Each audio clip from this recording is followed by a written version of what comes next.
Здрасти хора. Здравейте хора. Не бях снимал клип за YouTube от супер много време и реших да снимам на тема прегарянето от социалните мрежи или така наречения Burnout Experience. Някои от вас може да са преминали оттам или все още да не са стигнали до там, но сега ще разнищим тази тема. Да бъдем честни. По някой път да публикуваш в социалните мрежи контент без значение какъв е, за забавление, било някакъв скетч или каквото и да е. По някой път се чувства като работа и се чувства задължен, че трябва да го правиш. Лично аз съм от начало публикувах, само и само да получа одобрението на аудиторията, на хората, да се харесам, но после започнах да го чувствам не като удоволствие, а като нещо, което ме задължава да го правя. И самото чувство се губи по този начин. В самото начало правих всичко възможно, както казах, да се харесам на аудиторията, на хората, да бъда позитивен, да остана relevant, както го наричат повечето. И започна това нещо да не ми харесва. Затова спрях и да го правя. Гонил съм харесвания, лайкове, нямаше тренд, който да не съм правил. Та или иначе, но после лека по лека започнах да губя хайпа си и да нямам желание да го правя. Почнах да се чувствам стресиран. Или, как да го нарека, ангажираност от факта, че ми се налага да правя нещо, което вече не ме прави щастлив.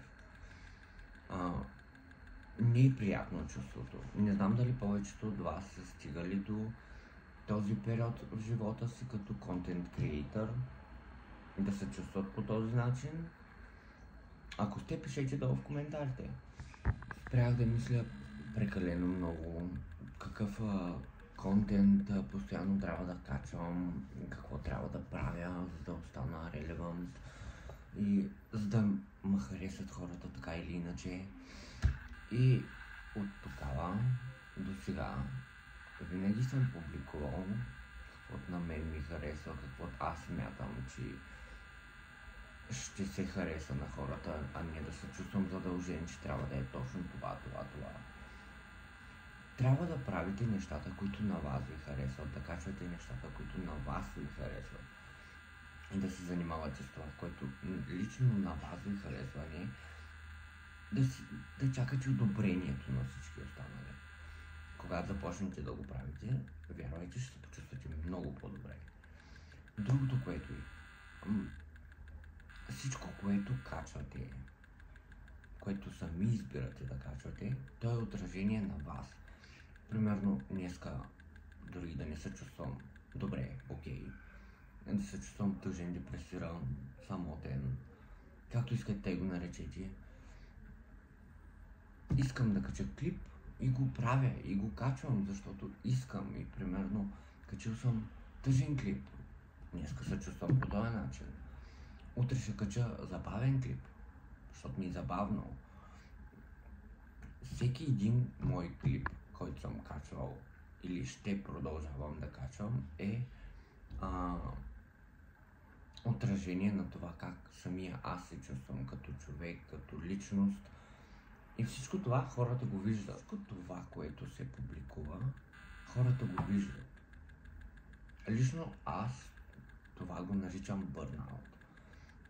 Не е задължително да качваш всеки ден. Не е задължително да се правиш на някой, който не си. Просто бъди себе си. Хората ще харесат за самия ти, който си. И за нещата, които качваш. Може би ще има хора, които не са, няма да им допаднат нещата или просто не искат да приемат истината, каквато и да е. Whatever. Но не губи себе си по пътя към това, което се стремиш да правиш. Никога не забравяй кой си бил. Ако не се чувстваш окей днес, it's fine. Не дей да публикуваш, не дей да качваш. Няма проблем. но просто винаги бъди себе си. Това държи аудиторията и хората наоколо, покрай контента ти, покрай самия теб, дори в социалния свят и в личен план. Важното е да бъдеш себе си, а не да бъдеш някой друг.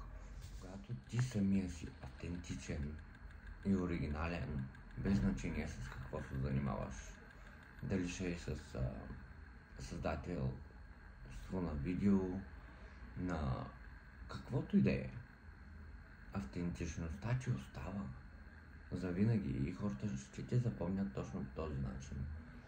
Надявам се това видео да е помогнало на някой да осъзнае някои неща или те първа ще ги осъзнава, но важното е да продължаваш да бъдеш себе си и да знаеш, че е окей да качваш неща, които ти самия ги чувстваш и когато ти искаш, а не защото се налага.